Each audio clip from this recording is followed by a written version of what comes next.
Well, it's a long-standing issue in terms of the kinds of issues that are behind the hidden toll.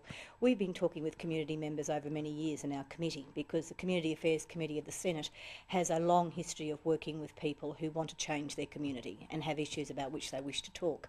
And we have, as many people know, done a number of committees on issues such as mental health, people who've been in institutions, people who have great loss in their lives, including, I think, in many ways, the committees we've done on cancer and people working through that struggle.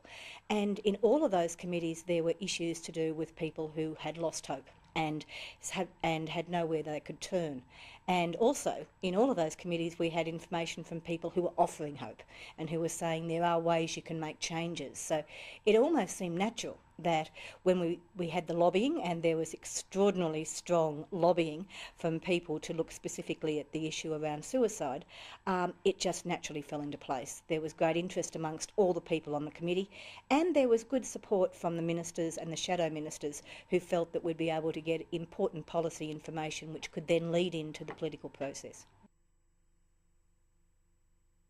The NGOs were very good in providing us with information, and of course one of the key issues that I think was very important and which helped trigger getting people involved was this issue around, well, people are getting perhaps a little bit complacent about the statistics because it looks like we were seeing a decline and that the program was working.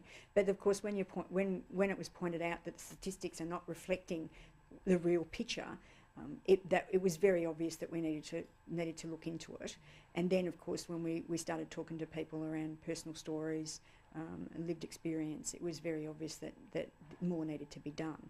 So, to be honest, it didn't take any really any convincing. It was then developing up the terms of reference and making sure we had terms of reference that were comprehensive enough, but weren't excessive, because we also needed we needed to look into the key issues, but we also needed to make sure that the terms of reference were broad enough to enable us to go into the issues that were really at stake here and that were really important.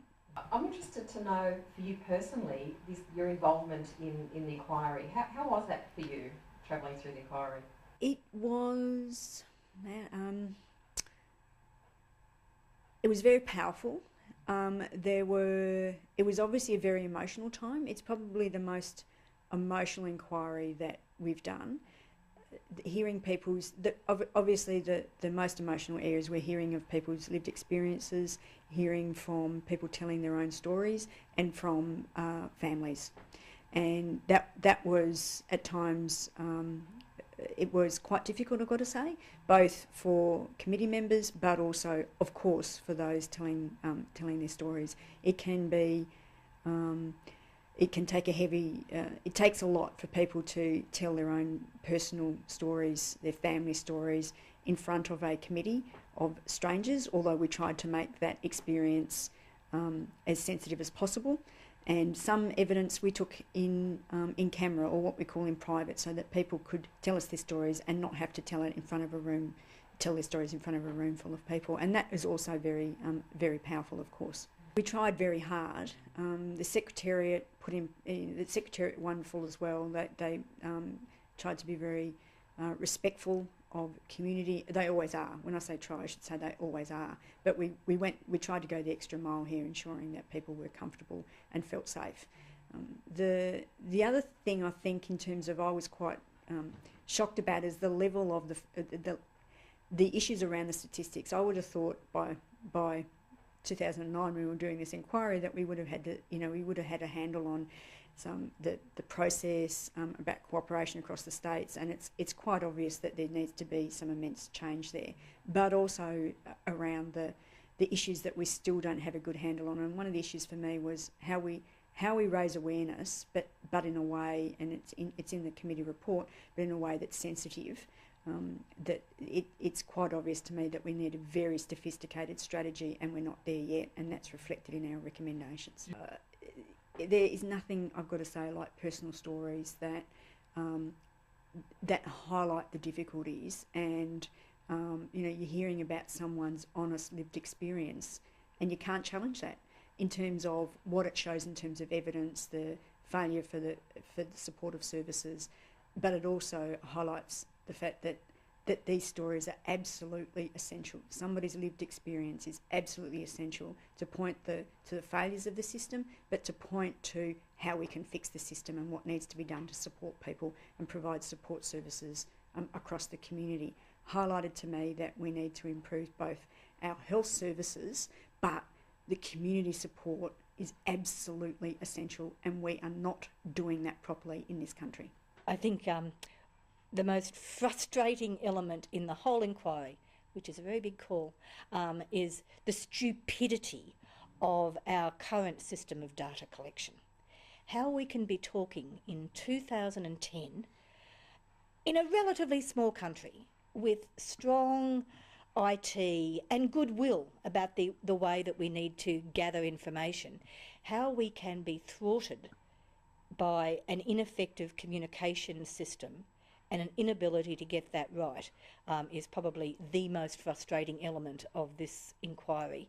And I say that directly to show a positive, inspiring aspect of the inquiry and a frustrating, maddening part, but it's also one we can change.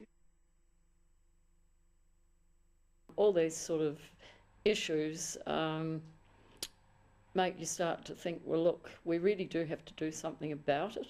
And I think what worries me is the fact that we know with the road toll how many people are killed, and that's advertised widely. But unfortunately with suicide, it has been, well, really the hidden toll. There's no doubt about it. That was the reason that that title was used, because so many people, it is a taboo subject. And I will say now that you know, it has hit me really hard, because my sister was 51 when she decided to take her life, and just the impact that had on my family and on her children.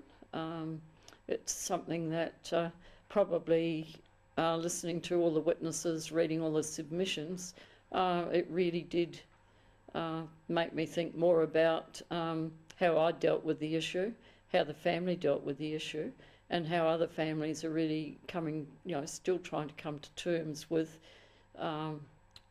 perhaps a suicide that happened many, many years ago, but haven't been able to talk about it and haven't been able to deal with it, and therefore their own families have had repercussions with it, with people having, being depressed and feeling very, very awkward about it. But some of the submissions that we received were heart-wrenching submissions. Well, as always, and I talk about it all the time in the Parliament, the honour of being involved in such committees give you the special way that you meet people who are prepared to give their time and their stories to make change for others, and that is an extremely wonderful experience to share that. And I think particularly in this inquiry, and I say that about all of them, but I'll say that particularly about this inquiry, the people who gave so openly of their own lives, who talked about their pain, their loss, their fears, to come forward and tell those stories publicly because they think that can make a difference, that means that there's no way you can walk away. And I think that that's part of the challenge.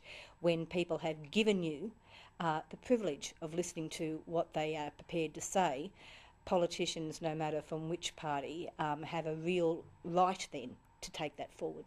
Probably, once again, with the people that have come before us, and the look of relief and the fact, almost satisfaction, that finally they've been able to talk about it, and just saying, well, they were very nervous when they got there, but the fact they've actually been able to bring themselves to that point that they can explain their hurt and just how they feel, and think that someone's there prepared to listen, and hopefully we can get on and do something more with more support. And once again, I'll go back to the rural areas, that it's just so important that we can get health professionals there to support people that really need it.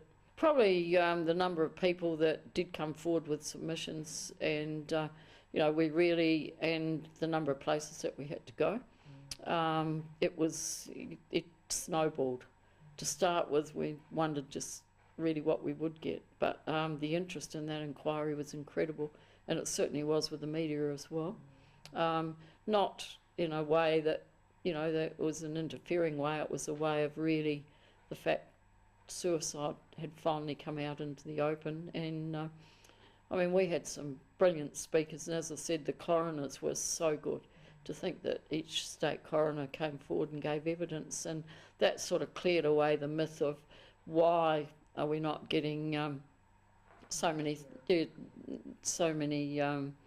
suicides sort of recorded, that and why things were coded the way they were, and just the whole process, which to me, well, I mean, I'd never really thought about it as to how it worked, and just to hear all the difficulties that they had in trying to actually come to a conclusion.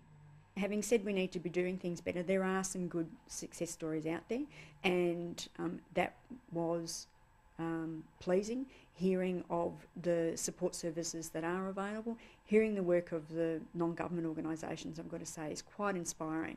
And I should note here of what I found exceptional was the way that the community organisations, the NGOs, worked together with the very powerful submissions that were made to the committee inquiry, and the joint paper and the joint submission we received, with all those organisations working this area, signing on board to a very detailed submission. It pointed to the fact there's a lot of unanimity around some of the key issues, but also the strength of our community services, and highlighted to me yet again how we need to support community services. So I thought that was inspirational, some of the work that's going on in this area, but it also highlighted the fact again that we've got a lot of things to do. The Senate's been taking an interest in mental health since before I was involved in the Senate. I was in the Senate and involved in this area. So there's been a number of inquiries where the Senate has looked into the issue and then been following up on the issue. And so the suicide inquiry was a natural extension of the work that's been done in that space. So you've got a group of senators now who are very committed to the issue and very knowledgeable on the issue, and are committed to continuing following issues around mental health and now around the issues around suicide. So it is very important to get a body of knowledge in this place and around the people that will be making decisions in this place around these issues. You've also, what I find powerful about inquiries is that it enables the community in particular to engage with the political process. It enables people to put in submissions, to both written submissions and oral submissions. Those written submissions and oral submissions are permanently on the record in the Senate, and you can then reference those submissions, and they're very good detailed submissions. And I actually recommend that people read submissions, because you can never capture everything on Hansard and in the questioning. So there's a body of evidence there. As I said, you then have a group of senators who are knowledgeable and particularly with our Community Affairs Committee, very committed to recommendations and following it through. So now we have a strong sense of ownership of the recommendations that have been made, and certainly this senator is very committed to seeing the implementation, and I know others are. So we then, as I said, have a strong sense of ownership and then want to advocate for those recommendations. We speak about it in the Senate, we speak about it to ministers, we speak about it in public wherever we can, and lobby basically for those recommendations, and then we will follow up again to see how they have been implemented. So I think in this particular issue, you've as I said, you've got a group of people that are very committed to pursuing it, but also importantly engaging with the community, engaging with the non-government organisations, and the advocacy work they do is A, very much appreciated, but B, we can help in terms of working together to a certain, to the point where we can with non-government organisations and helping them engage in the political process. Then they can bring that and sit down and tell you that story. And I think for any parliamentarian or any minister or any departmental officer, that's probably more worthwhile than 15 pages of text, to have that face-to-face contact. And the people with whom we met in this committee have been so brave and so open and so clear in that, the intent that they had for sharing their story was not to tell the story again or to bring notoriety to them or to their family. It was an endeavour to make a difference to policy, to get services available that were not there for their family member. And I talk with many of them and talk with them before the inquiry and after the inquiry, and it doesn't get easier, to come forward and hear about what has happened, but I think it makes a difference if they see policy change, and that can be some way of saying we made a difference. What role do you think the community can have in assisting basically the outcomes? I think providing a critique or looking at the recommendations, providing feedback on what you do and don't like for a start. I'm conscious that we never get things perfect. One of the things I should say about this report is that it's a consensus report, and that's particularly important in here because now that means you have cross-political party support for these recommendations. So it means that we work together for these recommendations. There's no partisan issues around the recommendations. We all own them, in my opinion anyway. We own these recommendations. So being able then to work with the community for community advocacy if they support the recommendations is important. Talking about them, raising them with the government, with the opposition, with funding bodies is very important. Not letting anybody forget that there's action needed in this area, and reminding them that there's been a Senate inquiry, that these were the recommendations. So using them in advocacy, I think, is very important, and keeping them in front of decision makers is essential. Rachel, I wonder if you see any barriers to that process moving forward? Oh, very definitely. Of course, there's a range of issues that are continually on politicians' agenda. I'm trying to put this in a way that doesn't sound flippant, but there's issues that are at their political moment in terms of when it's right in front of people's faces. And obviously issues around mental health at this moment are, and we have to seize that moment. We have to seize it and push it as hard as possible to make sure that these recommendations are implemented and not forgotten. So the barriers are the attention span of for a particular issue of the decision makers, I've got to say, of the media. And this issue is critical that we engage, and people will be aware that we engage very carefully and constructively with the media because of these issues around awareness raising, around the need to deal with the issues around stigma. And then, of course, we know all the issues they talk about, clusters, copycatting, that if it's raised in the media, but they have a very important role to play. So continuing to engage with key decision makers, making sure, as I said, we seize the moment, but continuing to keep it on people's political agenda is essential. And other issues coming in over the top of this issue are barriers. People, it's fading from people's memory. All sorts of things. There's a whole range of barriers. The recommendations cover a very large area, and I think inevitably the major barrier is budget, because people are looking at the cost and who will bear the cost for different things, and that's always the issue in terms of how you best implement public policy through funding.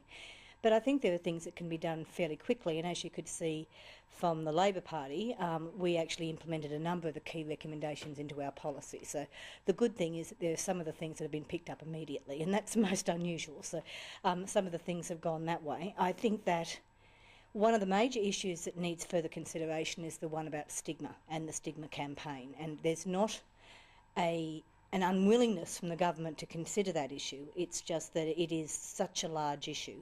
And you may remember that from the mental health inquiry, we also had a recommendation about having education campaigns and how we looked at the stigma aspect around mental health, which is linked to the issues of suicide.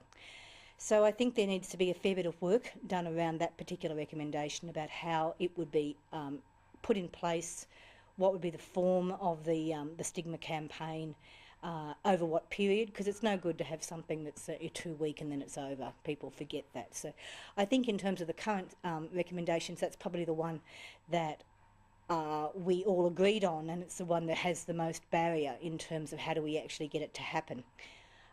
There are a few things that need COAG support in terms of working with states, and certainly the data collection and the change in practice is one that will need every state signing on. I think that the message here is just there's lots of messages, but I'm keen to highlight the work that the non-government organisations have done in this area, keeping the issue on the agenda, raising it with the Senate and continuing to pursue it. And for me, that's key. Never give up. Never give up. And this issue is so important that there is very strong responsibility on everybody to keep working in this space and to pursuing our recommendations. But of course, there's things beyond that need to be done. But I'd encourage anybody and everybody to engage with the political process and engage with decision makers, because that's part of change. Not all of it. There needs to be community campaigning, but you need all the spectrum to run a successful campaign, and engaging with the political process is essential to make sure you're talking to the decision makers to achieve the changes that you want. Well, I think it's very important because, as far as I'm concerned, being a health professional or past health professional, bipartisanship, bipartisan committees, very, very important. I don't think you should be playing politics with people's lives. That's, to me, no. My whole training background certainly wouldn't come up with that. And I just think that we have to push forward as much as we can. The general barrier will be to ensure that the issues are not lost, and now that the inquiry is completed, that it won't be, that was last year's major thing, that was done in 2010 and we'll move on to the next major issues. So we need to make it clear that this is going to be a long-term need, which will need to be looked at over a long period of time and effectively evaluated, because I don't think anyone has made any promise or guarantee that anyone has all the answers. So that the recommendations of the inquiry are that we will move forward and put some processes in place in our community to respond, to provide extra services, to ensure that families are looked after, to ensure that there's education in the community, to make sure that people are talking to each other and working cooperatively. What we need to make sure is that the lobbying process goes on into the future and that parliamentarians are not let off the hook. Mark Butler, the new minister, has actually made a commitment to a response and given a date. And that's unusual. If you look, I've been involved in writing inquiry reports for a long time, and that's the first time I've had a minister to a specific inquiry say, you will have your response by this date. So that's positive in itself.